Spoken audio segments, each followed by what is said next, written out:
আসলে এই ভারত দীর্ঘ সময় দেখেছে এই জাতিকে আসলে বিভাজন করাটা সবাইকে আসলে কেনা যায় না।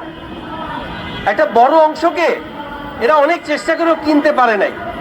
তাহলে ডিভাইড অ্যান্ড রুল, সেই যে প্রাগৈতিহাসিক যে পদ্ধতি, এটা এই জাতিকে কিভাবে করা সম্ভব, এই চিন্তা মাথায় রেখে সুদূর প্রসারী চিন্তা থেকে এরা দিয়েছে হলো প্রপোর্শনাল রিপ্রেজেন্টেশন। আমি এটাকে বলি প্রজেক্ট রিহ্যাবিলিটেশন, আসলে পুনর্বাসন প্রকল্প, আওয়ামী পুনর্বাসন প্রকল্প। খেয়াল করে দেখবেন এই পিআর কিন্তু তারা নিজের দেশের জন্য করবে না। কেন করবে না?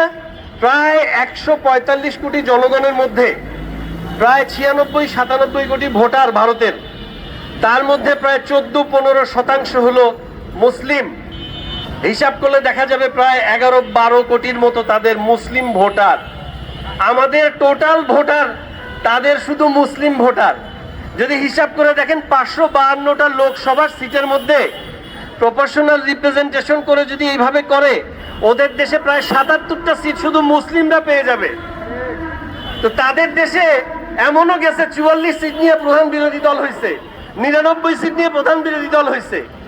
তো যে জিনিস তারা তাদের দেশে বিভাজনের সংখ্যা মনে করে, ওই জিনিস তারা বিভাজনের জন্য আমাদের দেশে দিয়েছে। এই প্রায় 18 কোটি জনগণের এই বাংলাদেশে প্রায় 1 কোটি ভোটার রয়েছে সনাতনী ধর্মাবলম্বী।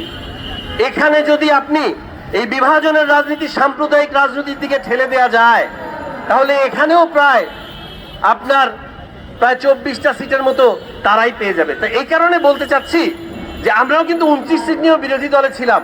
তো শুরুতেও যদি এভাবে সাম্প্রদায়িক বিভাজন করে দেওয়া যায়, একটা সময় বিভাগীয় বিভাজন হবে। চট্টগ্রাম বলবে আমার পিয়ার আমার, উত্তরবঙ্গ বলবে আমার পিয়ার আমার।